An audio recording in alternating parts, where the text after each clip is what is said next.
They're considered by their colleagues to be the best poker players in the world. For the first time in history, they've gathered at one table to match their skills. At $400,000 apiece, the stakes have never been this high. 8 superstars, 7 grueling rounds, and only one winner. Who will walk away the ace among kings?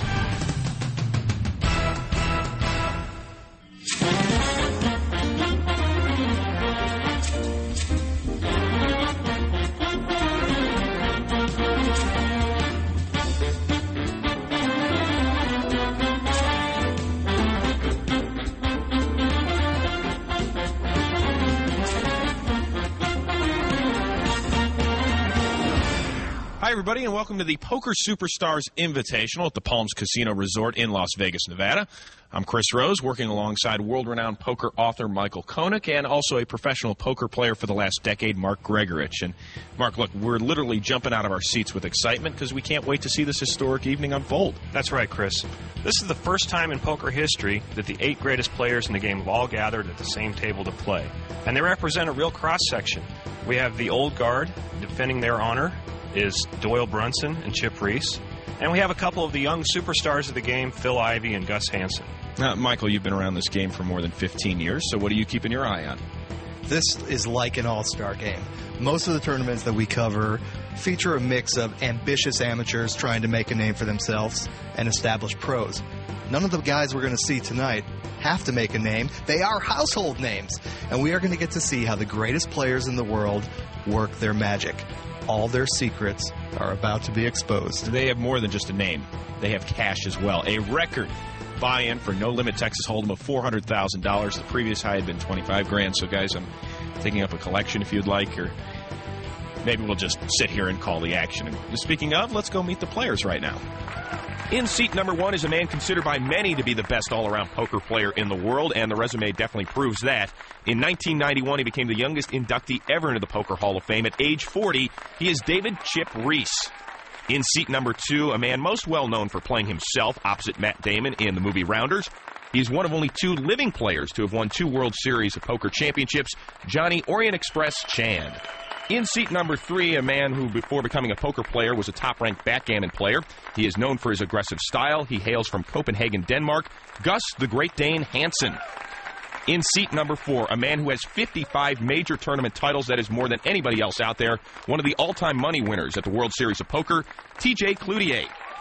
In seat number 5, a man who was originally a chess player. He is also one of the most well-respected poker analysts. He's worked with Michael and myself as well, Howard the Professor Lederer. In seat number 6, a man who has been dominating the poker world the last 4 years. He is the youngest player at our table at 27 years old. He is Phil Ivey. In seat number 7, a man who has won millions of dollars from poker tournaments, but he is known as the Robin Hood of this game because he donates all of his tournament winnings to charity. He is Barry Greenstein. And rounding out our table in seat number 8 is the author of the Bible of Poker, Super System. He is a member of the Poker Hall of Fame as well. 9 World Series of Poker bracelets, including a pair of World Championships. He is Doyle Texas Dolly Brunson. His laptop at the bicycle, so we paid him $100 an hour to keep track. Just want to let everybody know that the DeckMate Shuffle device is on hand to ensure a consistent shuffle, so we appreciate that. We'll keep your eye on you, by the way. Speaking of keeping your eye on everybody, Mark, these guys are familiar with each other, but still, will there be that feeling out stage? Yeah, I think so. Nobody wants to get knocked out of the first round early. This is a new experience for them. So we are just about ready for action. I would say it's time to shuffle up and deal.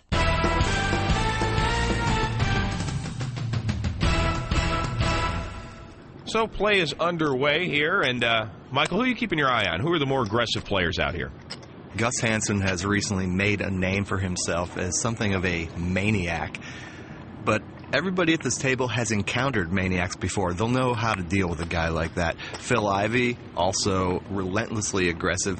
I don't think there's really anybody at the table who doesn't have the ability to be aggressive when needed. By the way, the blinds to start out, 1,000 and 2,000, and Phil Ivey with that King-Jack is called. Doyle Brunson has done the same with a Queen-9 of hearts. Gus Hansen is checked, so he's going to get a free look at the flop. And the flop is 5-10-10. Gus is checked. Phil is checked. Doyle is checked as well. The turn card is a 7, so Gus needs a 6 for a straight. Still, Phil with the king high.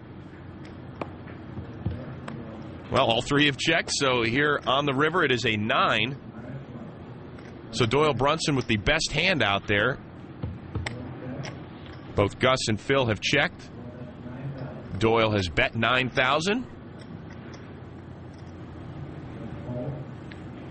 And that's going to be enough to win the pot. So Doyle Brunson out to a nice start. Well, guys, the game we're watching is called No Limit Texas Hold'em, and it's the fastest moving and most exciting variation of poker yet. No limit means you can bet part or all of your chips at any time, called moving all in. Here's a close-up look at how Texas Hold'em is played. After the antes, each player receives 2 cards face down called hold cards.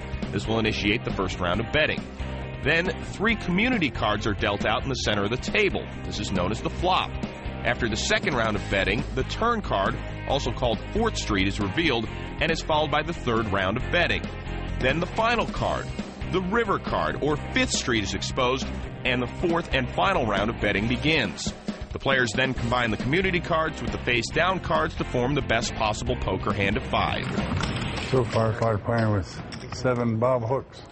TJ's making a reference here to Bob Hooks. He's a legendary old-time poker player who hardly ever played a pot. Right now, we're seeing like the early stages of a bad relationship. You don't want to make a misstep that 6 months later. Don't you remember when you were really out of line? Yeah, exactly. I love that you're giving out therapy lessons during poker. That's great. Johnny Chan, once again with the blinds, 1,000, 2,000, has called with a Queen 10 offsuit. And as you can see, we can see our hold cards for all of our competitors, which is nice as well. Phil has called, and Doyle Brunson has checked. Perhaps TJ's comment sunk in with these two guys. So on the flop, Phil has trip 5s, Johnny Chan a pair of queens. This is a very bad flop for Johnny here. He's going to have a tough time not losing some money on this flop. Phil Ivey has bet 7,000 after both Doyle and Johnny had checked. So it's on over to Doyle Brunson.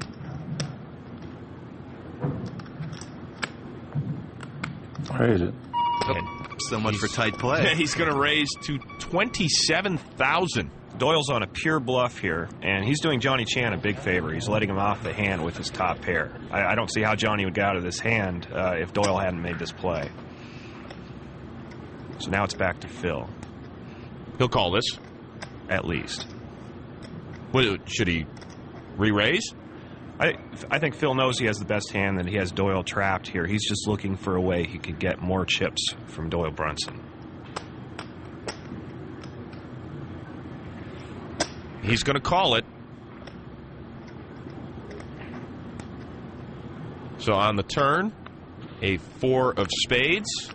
Doyle now has a flush draw and a straight draw. He would need a 3, but not an 8, because an 8 would give Phil Ivey a full house. That's a very good card for Doyle right there. It gives him a chance to win the pot. But we'll see how much Phil wants to bet here. He might bet enough that Doyle won't decide to call. Forward. Phil Ivey going all in. I'd say that's enough. That seems like enough. Yeah, that's plenty. Yeah, that's a very good bet by Phil here.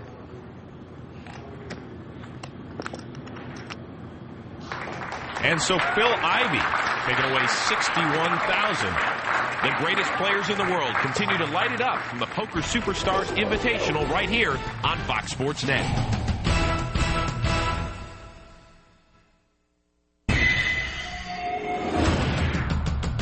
We are back with the Poker Superstars Invitational. Here's a look at your chip leaders so far. TJ Cloutier with the early lead.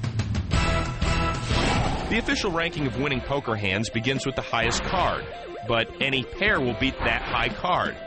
Then you've got 2 pair, followed by 3 of a kind, also known as a set or trips.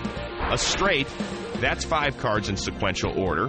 A flush is any 5 cards of the same suit. Next is a full house or full boat, which is 3 of a kind and a pair. Then 4 of a kind, sometimes referred to as quads, followed by a straight flush, all 5 cards in numerical order and of the same suit. And finally, it's the best possible hand, the royal flush. Antes are the most familiar forced bet in all of poker, but in No Limit Texas Hold'em, there are also mandatory blind bets.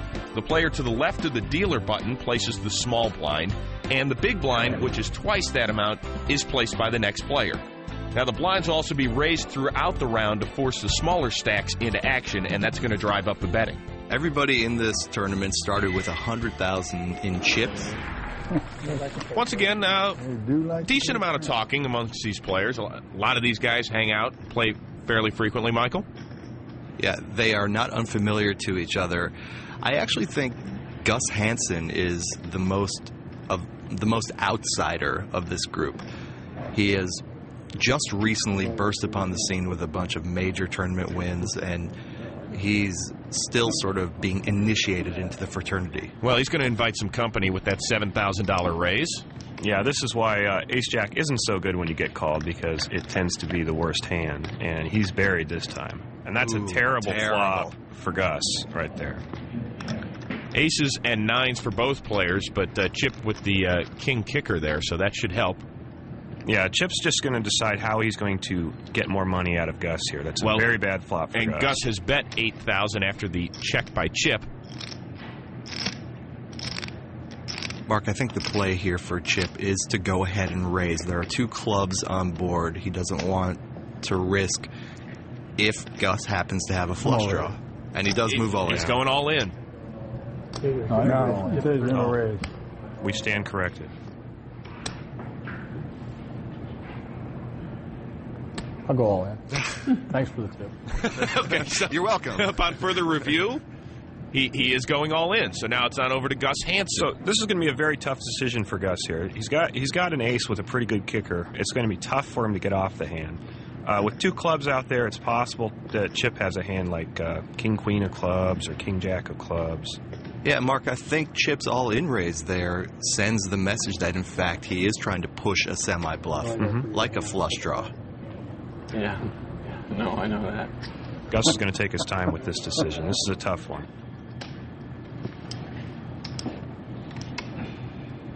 Did I at least have that? No, I didn't have that. Oh, I think Gus right there is, he's referring to maybe he has a club in the hole. So in case Chip has a hand like ace-king, he might be able to catch two more clubs. And he shrugs and says, okay, I'll play. Yeah, he's going to call this. He's not going to like what he sees. He's just buried at this point.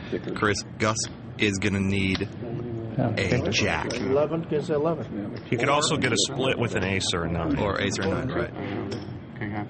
Chip played this hand really well. To get all his money in with ace-king against ace-jack after an ace flop, this was very nicely done by Chip here.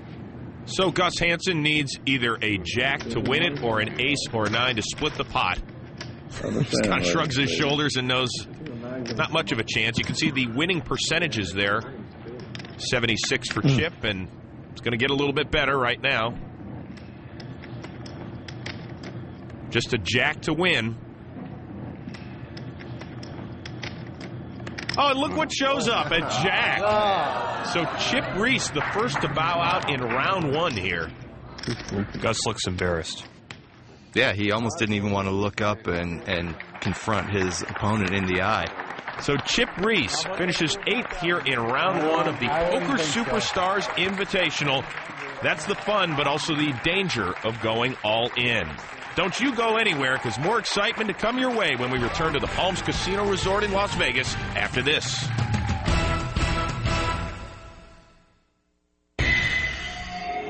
Well, that's about as tough of a beat as you can